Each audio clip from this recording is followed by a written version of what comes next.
करीब 14 महीनों से इजरायली फौज गाजा में जंग लड़ रही है, लेकिन अभी तक वो हमास को हरा नहीं पाई, बल्कि इस दौरान लेबनान के हिजबुल्लाह ने उसके उत्तरी बॉर्डर पर युद्ध का मोर्चा खोल दिया और फिर यमन का हूती, सीरिया और इराक के प्रतिरोधी समूहों ने इजरायली फौज को घुटनों पर ला दिया। गाजा में हर दिन आईडीएफ के कई सैनिक मारे जा रहे हैं और जो सैनिक किसी न किसी तरीकों से इन हमलों से बच रहे हैं वो एक अलग ही मानसिक तनाव से जूझ रहे हैं और ऐसे हालातों में आईडीएफ के लिए अब लंबा युद्ध लड़ना काफी मुश्किल होता जा रहा है। वो इसलिए क्योंकि इजरायली फौज सैनिकों की भारी किल्लत से जूझ रही है। सैकड़ों इजरायली रिजर्विस्ट और अधिकारी आईडीएफ छोड़ रहे हैं और ये सब कुछ युद्ध के बीचों बीच हो रहा है। दरअसल Israeli news agency Israel Hayom ने अपनी एक रिपोर्ट में कहा है कि पिछले 6 महीनों में 500 मेजरों ने सेना से खुद ब खुद रिटायरमेंट ले लिया। इजराइल हायोम के मुताबिक इन हालातों से निपटने के लिए आईडीएफ को एक अतिरिक्त डिवीजन बनाने की जरूरत पड़ रही है।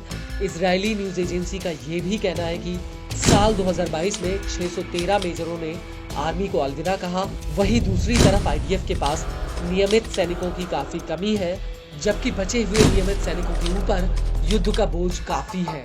और अब इन परमानेंट सैनिकों का कहना है कि वो सेना में रिजर्विस्ट के तौर पर ही सेवा कर पाएंगे, वो नियमित सैनिकों के रूप में अपनी सेवा नहीं देंगे, क्योंकि इजरायली रिजर्विस्ट के मुकाबले उन्हें काफी कम भत्ते और पैसा मिलता है। वहीं दूसरी तरफ सैनिकों की कमी को देखते हुए अब आईडीएफ एक नई डिवीजन बनाने जा रही है, जिसमें 5 ब्रिगेड्स होंगी, जिससे रिजर्विस्ट के कंधों का बोझ भी थोड़ा कम किया जा सकेगा।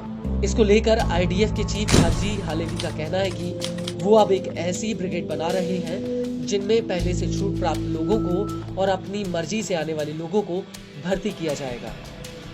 वहीं इजरायली न्यूज एजेंसी वाईनेट का कहना है कि सेना को इस डिवीजन के लिए वॉलंटियर्स ही नहीं मिल रहे हैं।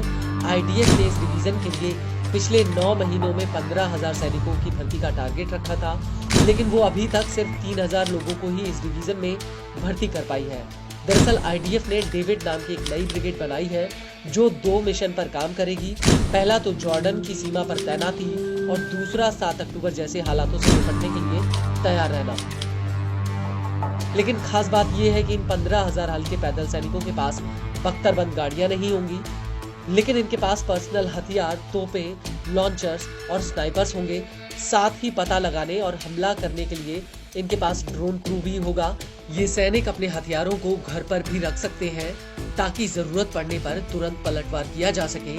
वहीं Israeli news agency Israel Hayom का कहना है कि साल 2025 में और भी ज्यादा सैनिक सेना छोड़ सकते हैं और अगर योग्य लोग सेना छोड़ते हैं और उनकी जगह पर आईडीएफ को योग्य लोग नहीं मिलते हैं तो आने वाले वक्त में इजराइल के लिए एक बहुत बड़ी रणनीतिक चुनौती खड़ी हो जाएगी, क्योंकि जंग टैंक और लड़ाकू जेट से नहीं जीती जाती, बल्कि जंग वो लोग जीतते हैं जो इन्हें चलाते हैं।